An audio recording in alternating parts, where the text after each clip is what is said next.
Hi hello नमस्ते friends. मैं पंकज श्रीनाथ आप सभी का स्वागत करता हूँ हमारे ऑनलाइन पाठशाला में, जहाँ पे फ्रेंड्स हम अलजेब्रा की most important question PYQs question ले रहे हैं, जो आपको हेल्प करेंगे स्टडी के लिए, प्रिपरेशन के लिए, बोर्ड एग्जाम के लिए। सो उसी सीरीज़ को कंटिन्यू करते हुए आज का क्वेश्चन जुलाई 2019 में पूछा है, और ये ऐसा क्वेश्चन पूछा जा सकता है। ओके, तो क्वेश्चन क्या है देखेंगे।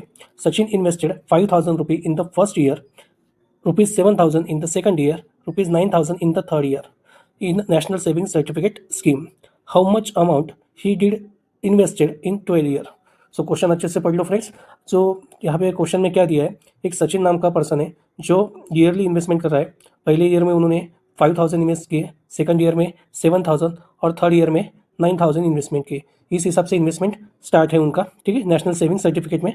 और how much amount did he invested in 12 year, और 12 साल के बाद उनका टोटल अमाउंट इन्वेस्टमेंट कितना होगा NCSC में, NSC में, नेशनल सेविंग सर्टिफिकेट स्कीम में। ठीक है, बहुत ईजी क्वेश्चन है ये। क्वेश्चन प्रोबेबिलिटी का क्वेश्चन है।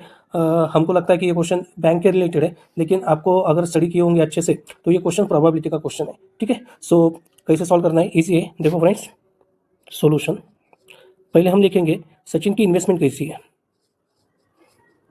Sachin investment as follow. देखो, फर्स्ट ईयर में उन्होंने कितने इन्वेस्टमेंट किए, yes that is 5,000 rupees. Second year में उन्होंने इन्वेस्ट किए, that is 7,000 rupees. Third year में उन्होंने इन्वेस्टमेंट किए, that is 9,000 rupees and so on. So यहाँ पे इन्वेस्टमेंट अगर आप अच्छे से ऑब्जर्व करोगे तो आपको पता चल रहा होगा कि यहाँ के इन्वेस्टमेंट कैसे पर ईयर कितने का डिफरेंस है, 2,000 का। ठीक है, क्योंकि दो हज़ार से इंक्रीमेंट हो, हर साल में इंक्रीमेंट हो रहा है इन्वेस्टमेंट में। ठीक है, सो हियर हम कॉमन डिफरेंस यहाँ पे कंपेयर करेंगे। Here A that is T1, जो फर्स्ट टर्म रहती है उनको T1 सपोज करते हैं या ए सपोज करते हैं, that is 5,000 rupees. T2 is that is 7,000 rupees and T3 is that is 9,000 rupees। ठीक है, सो यहाँ पे जो इन्वेस्टमेंट अब हमने T1 T2 T3 सपोज कर लिया है। ठीक है, नाउ कॉमन डिफरेंस,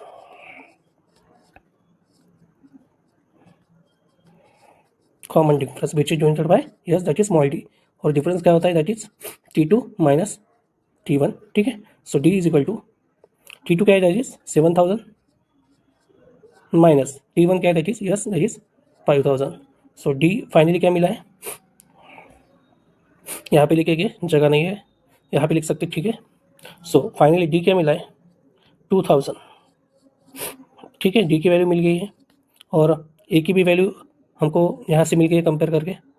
ठीक है, अभी यहाँ पे आप अच्छी तरह से देख सकते हो कि इन्वेस्टमेंट दो हज़ार के डिफरेंस से इंक्रीमेंट हो रहा है। ऑब्वियसली यहाँ पे जो इन्वेस्टमेंट है वो कैसा है, AP। Therefore here yearly investment is an AP। AP कब होता है फ्रेंड्स, यस आपको पता होना चाहिए, जब भी टू कॉन्जिक्यूटिव टर्म्स का डिफरेंस अगर कांस्टेंट आ रहा होगा। ये देखिए यहाँ पे अगर अपन दूसरा डिफरेंस निकालेंगे, T3 माइनस T2, 9 में से 7,000 की ऑब्वियसली 2,000 रहेगा। सो डिफरेंस हर एक इसमें क्या हो रहा है, कांस्टेंट आ रहा है, इसलिए हम उनको क्या बोलेंगे, दैट इज ये कैसा है, AP है। सो अभी आपको पता होना फ्रेंड्स, यहाँ पे आप हमको क्वेश्चन क्या पूछा है कि इसी तरह से अगर सचिन इन्वेस्टमेंट करता है ईयरली, सो 12 साल के बाद कितना इन्वेस्टमेंट होगा। और जहाँ पे आपको पता है, जहाँ पे हमको टर्म्स निकालना है, टोटल निकालना है कि ये ईयर में 5,000, सेकंड ईयर में 7,000, थर्ड ईयर में 9,000, सो 12 ईयर के बाद उनका इंस्टॉलमेंट इन्वेस्टमेंट कितना होगा। सो नाउ हमको पता है यहाँ पे क्या क्या गिवन है, हमने कंपेयर करके निकाला है। दैट इज ए है, उनको ही अपन T1 बोलेंगे। सो T1 है, that is 5,000, yes that is T1 is 5,000 and common difference that is D है 2,000। ठीक है, और यहाँ पे फ्रेंड्स हमको 12 ईयर के बाद इन्वेस्टमेंट कितना होगा वो पूछा है, दैट इज हमको निकालना है सम। ठीक है, नाउ n की वैल्यू कितना है, 12 ईयर्स, n की वैल्यू 12 ईयर्स। ठीक है, so n is equal to 12। Now जब भी सम पूछा होगा तो हमको पता है S N is equal to N by two in bracket 2a minus plus 2a plus N minus one into D. ये फार्मूला कब यूज़ करते हैं फ्रेंड्स? जब हमको सम निकालना होगा कि एक साल में 12 साल के बाद उनका टोटल इन्वेस्टमेंट कितना होगा, यानी सम करना है। सो एस एन का फार्मूला यूज़ करेंगे। यस यस एन की वैल्यू कितना है? Yes that is 12। So S 12, यहाँ पे केयरफुली लिखना है कि 12 बेस में लिखना है। एन की value that is 12 divided by 2, then 2 as it is A की वैल्यू है दैट इज 5000 प्लस एन की वैल्यू है दैट इज 12 माइनस 1 और डी की वैल्यू है दैट इज 2000। हमने यहाँ पे सब वैल्यू पुटअप की है, ठीक है। यहाँ पे 12 है, अच्छे से देख लेना आप। सो यहाँ पे डिविजिबल होता है होगा तो डिविजिबल कर देंगे। 2 1 जा 2, 2 6 जा 12। सो S12 इज इक्वल टू, ये 6 बचा यहाँ पे, ठीक है। 5 2 जा 10 और इसमें 3 0 ऐड करेंगे 1 2 3, ठीक है। Plus 12 minus 1 that is 11 into ये 2000 as it is.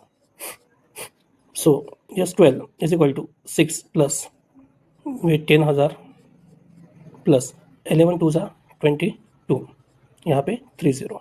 So next step क्या आएगा फ्रेंड्स?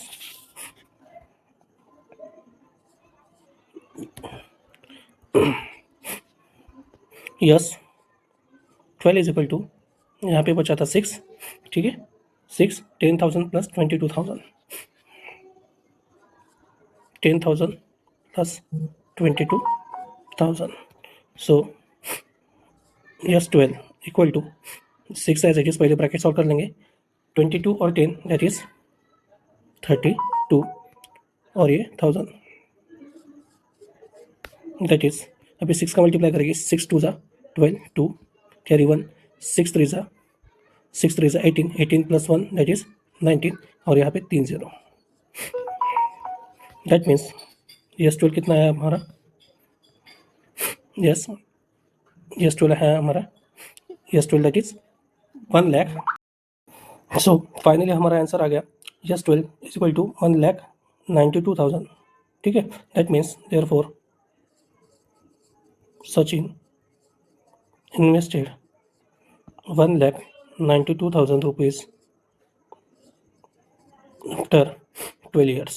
सो सचिन की इन्वेस्टमेंट 12 साल के बाद कितनी होगी? Yes that is 1,92,000 rupees. ये क्वेश्चन 3 मार्क और 4 मार्क के लिए पूछा जा सकता है फ्रेंड्स। आई होप सो जो क्वेश्चन आपको लिया वो समझ में आया अच्छे से। ये क्वेश्चन ऐसे ही क्वेश्चन बोर्ड में पूछे जा सकते हैं, अच्छे से प्रिपरेशन करो।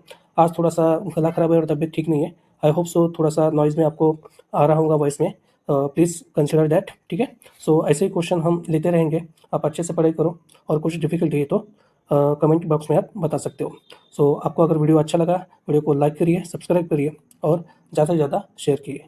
सो till then thank you so much and take care.